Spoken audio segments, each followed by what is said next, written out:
गिरगावमधील काही जुन्या इमारती मूलभूत सुविधांपासून वंचित। टॉवरच्या वाढत्या गर्दीत जुन्या इमारतींचा पाणीपुरवठा विस्कळीत झालेला आहे। पारिजात सदन इमारतीतील 40 पेक्षा अधिक कुटुंब पाण्याअभावी त्रस्त झाले, तर रोजच्या गरजांसाठी पाणी साठवून ठेवण्याची वेळ आली। सध्याच्या जलवाहिन्या गरज पूर्ण करण्यास अपुऱ्या पडत आहेत। एकेकाळी चाळीचं गाव अशी ओळख असलेल्या गिरगावमध्ये गगनचुंबी इमारती उभ्या राहतात। पुनर्विकासाच्या झगमगाटाच्या नावाखाली गिरगावचा चेहरामोहरा बदलतोय, मात्र अजूनही इथे जुन्या इमारतीमध्ये राहणारे रहिवासी जे आहेत ते आपल्या हक्काच्या मूलभूत गरजांसाठी संघर्ष करताना पाहायला मिळतात। सध्या मी गिरगावमधील पारिजात सोसायटी आहे, त्यातल्याच एका घरामध्ये आलेली आहे। तिथे पाण्याचा प्रॉब्लेम आहे। आपण स्वतः नळ चालू करून पाहतोय पाणी येतंय का, कारण गेल्या काही महिन्यांपासून या पारिजात सोसायटी असेल किंवा गगनचुंबी इमारती आजूबाजूला उभ्या राहत असताना पारिजात सोसायटी असेल, आजूबाजूच्या ज्या सोसायटी आहेत तिथे पाण्याचा प्रॉब्लेम हा गेल्या काही महिन्यांपासून सुरू आहे। इथे देखील आपण पाहतो या नळाला पाणी येते का, पाणीच येत नाहीये। बादल्या देखील आपल्याला ह्या रिकाम्या दिसतात, टाकी आहे ती देखील रिकामीच पाहायला मिळते। ह्या भांड्यांचा खडखडाट असाच पाहायला मिळतोय।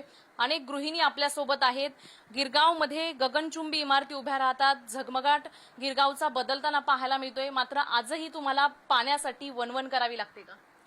पाण्याचा प्रॉब्लेम आहे सगळीकडे आणि आता पावसाळा आला की दरवर्षीच हा प्रॉब्लेम असतो। यावर्षी जरा तो जास्त जाणवतो आहे।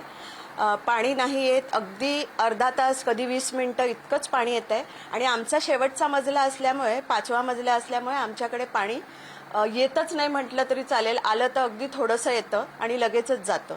मग जेवण कसं बनवता घरामध्ये?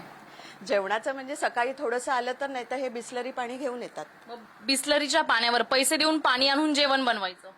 हो, आता ही वेळ मुंबईतल्या गिरगावातल्या नागरिकांवर आली का? हो, खरंच आहे।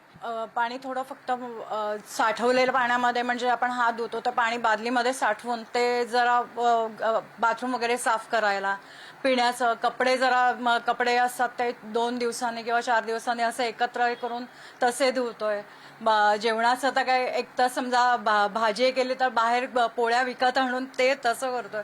कसं म्हणजे पुढे व्हायचं कसं? एकदा आम्ही म्हाडाच्या वरिष्ठ ऑफिसरना भेटलो, त्यांना सांगितलं आमच्या पाण्यासाठी काहीतरी करा। त्यांनी सांगितलं डिवॉर्डमध्ये तुमच्याकडे तुमचं जे पाण्याचं क्षेत्र आहे तिकडे तुम्ही कंप्लेंट करा। आम्ही डिवॉर्डला सांगितलं, त्यांच्याकडनं म्हाडाकडनं पत्र घेऊन डिवॉर्डला गेलो। डिवॉर्डला सांगितलं, डिवॉर्डने आम्हाला जो काही कोऑपरेट करायचं ते केलं, पण तरी सुद्धा आमच्याकडे त्यांनी टँकर्स पाठवले, कारण पाण्याची कपात आहे असं ऐकलंय, पण हे गेले कित्येक वर्ष आम्हाला हे असंच चाललंय। कॅमेरामॅन सतीश सह शिल्पा नरवडे, पुढारी न्यूज, मुंबई।